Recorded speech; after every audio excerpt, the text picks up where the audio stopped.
साथियों नमस्कार, स्वागत और अभिनंदन है। आपके सामने है पटवार सीधी भर्ती परीक्षा 2020 की है।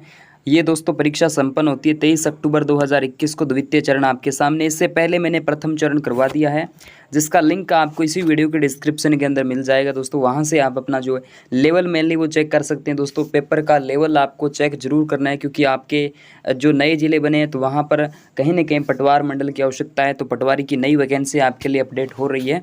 ठीक है विद्यार्थियों, यहाँ पर आपको मैं बता दूँ जो पेपर है वो पिछला है और शानदार तरीके से आपको मैं आंसर देने की व्याख्या सहित करवाने की कोशिश करूँगा जितनी मुझे आ रही है। ठीक है, ज़्यादा वक्त को खराब नहीं करेंगे। पहला प्रश्न आपकी स्क्रीन पे कुछ इस तरीके से आ चुका है, और इसके बाद जो भी स्टूडेंट देख रहे हैं इस वीडियो को एक बार लाइक जरूर करना, अपना अच्छा सा कमेंट करना और अपने साथियों के साथ क्या करना है, शेयर करना है। चलिए पहला प्रश्न, राजस्थान में उत्पादन क्षमता के आधार पर जो कृषि जो भूमि है उसके प्रकार का हक्त बक्त मेली राजस्थानी शब्दावली के संबंध में ये प्रश्न आपसे पूछा गया है।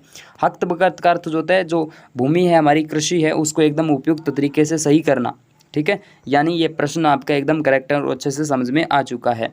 नेक्स्ट देखिएगा, छप्पन बेसिन किस जिले में स्थित है। छप्पन बेसिन की जब भी हम बात करते हैं लाडले विद्यार्थियों, छप्पन बेसिन का संबंध आपके डूंगरपुर बांसवाड़ा से माही नदी से रहेगा, मेनली माही बेसिन से। लेकिन मारवाड़ में दामनी तोड़नी का एक प्रकार माना जाता है और दामना विषय का आभूषण भी है। चलिए नेक्स्ट देखिएगा, कछवाहा राजवंश के संस्थापक दुल्ले राय का नाम लिया जाएगा। कछवाहा राजवंश के जो संस्थापक माने जाते हैं। राजस्थान उच्च न्यायालय यानी हाई कोर्ट की जो पीठ है प्रधान पीठ के रूप में वो कहाँ पर है, जयपुर में तूप पीठ है। टोंक इसमें देखो राइट आंसर जोधपुर आपका हो जाता है। ठीक है, 5वें नंबर का डी राइट हो जाएगा। अच्छा डी राइट होगा दोस्तों, जोधपुर करेक्ट आंसर होगा। ये ऑप्शन थोड़े इधर उधर है। चलिए नेक्स्ट देखिए अगला प्रश्न, सुमेलित करना है आपको। एक तरफ आपको बुक्स दे रखी है यानी पुस्तक दे रखी है, दूसरी तरफ उनके लेखक दे रखे हैं। एक तरफ राधा जो है दोस्तों किसकी है, राधा सत्य प्रकाश जोशी की है। 1 का 3 होना चाहिए, भी 1 का 3 इसमें नहीं है, इसमें से है। चलो दूसरा और देखते हैं, बाता में भूगोल आपका सी का दूसरा, थोड़ा सा याद नहीं आ रहा लेकिन हरीश बधानी, बिल्कुल ठीक बात है। सी का अगर मैं दूसरा करूं तो यहाँ पर बी करेक्ट आंसर हो जाता है, तो छठे का बी, बिल्कुल ठीक बात है, एकदम ओके है। सुमेर सिंह शेखावत, मरुमंगल याद रखना दोस्तों, राधा कई बार पूछी जा चुकी है। सत्य प्रकाश जोशी करेक्ट आंसर यहाँ से देखने को मिलता है। 1-2 से अंदाजा लगा सकते हैं, कहीं ना कहीं आपको मरुमंगल नहीं आती छोड़ दीजिए, लेकिन बातों में भूगोल जो है इसको याद रखना, हरीश बधानी का नाम लिया जाएगा। चलिए विद्यार्थियों अगले प्रश्न की ओर बढ़ते हैं। ये रहा आपके सामने अगला प्रश्न, निम्नलिखित में से कौन सा स्थल राजस्थान में 1857 की क्रांति का प्रमुख केंद्र नहीं है। देखो जयपुर नहीं है, नीमच तो है, आउआ पाली अजमेर का संबंध है। ठीक है, जयपुर का कोई संबंध नहीं आता है, आपसे नहीं पूछा है।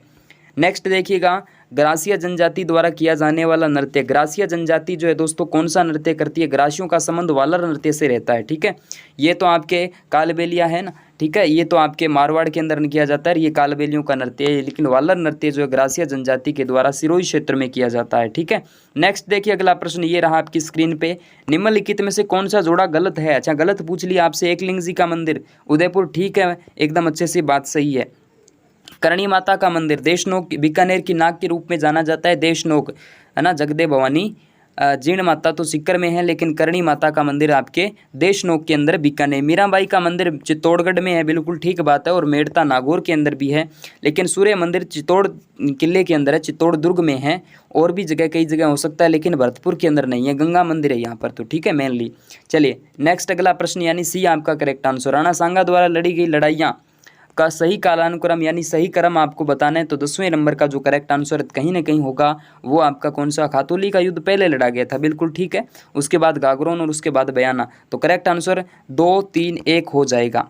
इसके बाद देखो, राजस्थान में राज प्रमुख का कब समाप्त किया गया। राज प्रमुख का पद जैसे ही समाप्त किया गया तो राजस्थान में राज्यपाल यानी गवर्नर का पद आ गया था।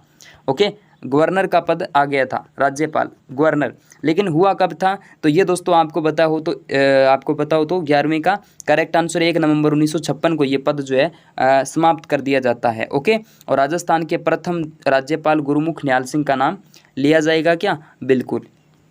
नेक्स्ट, निम्नलिखित में से कौन सा बेमेल यानी गलत है, कहीं ना कहीं गलत होगा। सरिस्का राष्ट्रीय उद्यान अलवर, केवलादेव करौली, मरु जैसलमेर, रणथंभौर सवाई माधोपुर। अरे केवलादेव घना पक्षी अभ्यारण्य जो है आपके भरतपुर जिले के अंदर है, तो कहीं ना कहीं आपका ये राइट नहीं होगा। चलिए तो कहीं ना कहीं बी आपका बिल्कुल एकदम सही तरीके से राइट आंसर हो जाता है। नेक्स्ट ये रहा, निम्नलिखित में से सुमेलित करिए। मेरे लाडले विद्यार्थियों, सुमेलित आराम से कर सकते हैं। तारागढ़ का किला तो अजमेर के अंदर बना हुआ है, ठीक बात है। जयगढ़ आपके जयपुर का है। इसके अलावा कीर्ति स्तंभ चित्तौड़ में है और मेहरानगढ़ का किला जोधपुर के अंदर, यानी ए का 2 होगा।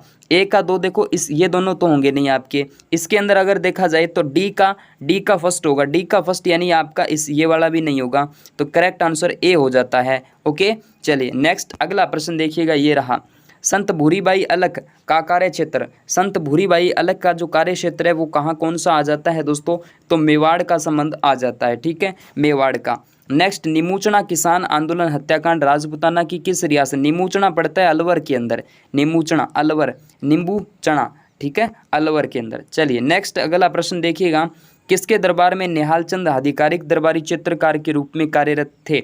तो देखो निहाल चंद की जब भी हम बात करें तो किशनगढ़ शैली की जब भी हम बात करते हैं तो संबंध आ जाता है, किसका संबंध आ जाता है दोस्तों, सामंत सिंह का। ओके, चलिए अगला प्रश्न देखिएगा दोस्तों, अगला प्रश्न ये रहा आपके बीच में, अगला प्रश्न ये रहा, हवा महल जयपुर के बारे में निम्नलिखित कथनों पर विचार करिए और नीचे दिए गए जो कूट है उसका सही उत्तर आपको चयन करना। हवा महल 5 मंजिला है, 5 मंजिला है, बिल्कुल ठीक बात है। और ये मंजिल भी आपसे पूछ ली जाती है, सर प्रताप है ना, ऐसे कुछ जो है, विचित्र हवार, ऐसे कुछ, ठीक है, क्रम बताऊंगा। इसके बाद देखो हवा महल महाराजा स्वाई प्रताप सिंह के द्वारा बनाया गया था, बिल्कुल ठीक बात है, इसमें भी दम है, इस बात के अंदर भी कहीं ना कहीं ये भी आपका सही माना जाएगा।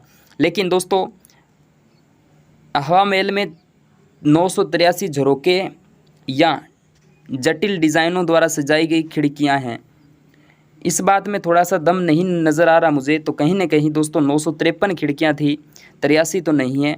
तो 1 और 2 में तो देखो कोई दिक्कत नहीं है, तो 1 और 3 है, 1 और 2 ये रहा, बिल्कुल ये रहा आपका करेक्ट आंसर, यहाँ से बिल्कुल हो जाता है। कुंडापत बड़ा इंपॉर्टेंट प्रश्न है दोस्तों, कन्फ्यूज होना नहीं है बिल्कुल भी। आपको राव मल्लीनाथ का संबंध जो है वो कुंडा पंथ से आ जाता है, कुंडा जो पंथ है उसके प्रणोदाता आ जाते हैं। कई बार इस प्रश्न को पूछ लिया जाता है लेकिन विद्यार्थी अक्सर कन्फ्यूज रहते हैं, इस बार नहीं होना है।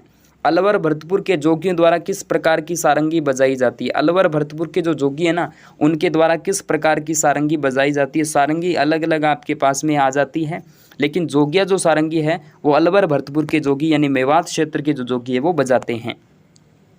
नेक्स्ट अगला प्रश्न, राजस्थान का कौन सा क्षेत्र बेल बूंटों की छपाई की परंपरागत कला के लिए जाना जाता है। मेरे प्यारे विद्यार्थियों इस प्रश्न के अंदर भी दम है और ये प्रश्न भी पूछ लिया जाता है एग्जाम के अंदर। 20 नंबर का करेक्ट आंसर बगरू हो सकता है मेरे अंदाजे से, लेकिन कहीं ना कहीं दोस्तों इस प्रश्न को स्टार के अंदर लेना पड़ेगा, ठीक है। अपनी तरफ से आप कमेंट के अंदर बताना, मेरे अंदाजे से बेल बूंटों की छपाई के लिए बगरू माना जाएगा। चलिए नेक्स्ट अगला प्रश्न, निम्न में से किस जिसे राजस्थान के लोकायुक्त के अधिकार क्षेत्र में सम्मिलित नहीं किया गया था। अच्छा, सम्मिलित नहीं किया जाता है तो दोस्तों इसके अंदर क्या होगा, मुख्यमंत्री का कोई नाम इसमें नहीं लिया जाएगा। बाकी तो राजस्थान द्वारा स्थापित निगमों में जो कार्यरत सदस्य होते हैं वो तो होंगे शामिल। इसके अलावा ज़िले का जो मुखिया होता है विधायक के रूप में कलेक्टर, इसके अलावा मंत्री जो होते हैं। लेकिन अगला प्रश्न, हाड़ौती का सुरुंगा मेला, बड़ा अच्छा प्रश्न है दोस्तों। सुरुंगा मेला पहली बात हाड़ौती के अंदर भरता है, तो रामदेव जी का मेला रुणेचा पोखरण जैसलमेर के अंदर भरता है। पुष्कर मेला पुष्कर झील के किनारे अजमेर में है। पर्वतसर का मेला है दोस्तों ये तो आपके नागौर में। कहीं न कहीं चंद्रभागा मेला जो है हाड़ौती का सुरुंगा मेला माना जाता है, जो कि आपके कहाँ भरता है, ये तो भरता है आपकी झालरापाटन झालावाड़ के अंदर। कब, कार्तिक पूर्णिमा को। नेक्स्ट अगला प्रश्न, निम्न में से कौन सा युग्म सही है। अच्छा, सही पूछा है दोस्त, संस्थान दे रखे एक तरफ और एक तरफ स्थापना दे रखी है। तो साहित्य अकादमी पुरस्कार की साहित्य अकादमी जो आपकी आ जाती है, राजस्थान साहित्य अकादमी की जब भी हम बात करते हैं तो आपको बता दूं 28 जनवरी 1958 को इसके अंदर स्थापना होती है। ये एकदम करेक्ट है, बाकी सारे गलत हैं। ओके, चलिए याद क्या रखना है, साहित्य अकादमी 28 जनवरी 1958 को स्थापना होती है।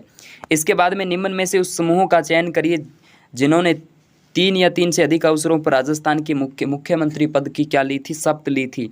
तो यहाँ पर आपको जो एक छानना पड़ेगा दोस्तों, यहाँ पर देखिए मोहनलाल सुखाड़िया सर्वाधिक कार्यकाल वाले, हरिदेव जोशी 3 बार और मुख्यमंत्री जी भी 3 बार हमारे अशोक गहलोत जादूगर के रूप में। तो ये आपका करेक्ट आंसर आ जाएगा, ठीक है। भैरव सिंह शेखावत नहीं है इसमें तो, ठीक है।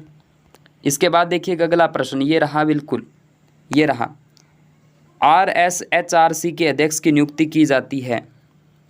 25 नंबर का मुख्यमंत्री की अध्यक्षता वाली समिति की अनुशंसा पर राज्यपाल के द्वारा की जाती है। ओके, चलिए नेक्स्ट अगला प्रश्न, तिल चौथ या संकट चौथ मनाई जाती है। करेक्ट आंसर छापना पड़ेगा दोस्तों इसके अंदर आपको। यहाँ पर जो आपका आ जाता है डी, यानी माघ कृष्ण चतुर्थी को संकट चतुर्थी या तिल चौथ के रूप में मनाया जाता है। इसके बाद अगला प्रश्न ये रहा दोस्तों, अंतिम प्रश्न आपके सामने, राज्य सूचना आयोग के वर्तमान सूचना आयुक्त कौन है? कमेंट के अंदर इस प्रश्न का छाप देना, आंसर मुझे देवेंद्र भूषण गुप्ता, ठीक है, जो भी आप हो आपका छाप देना, ठीक है। करंट के डाटा है, जो करंट के डाटा अपडेट होते रहते हैं। चलिए दोस्तों, ये था आज का हमारे बीच में प्रश्न। ओके दोस्तों, थैंक यू।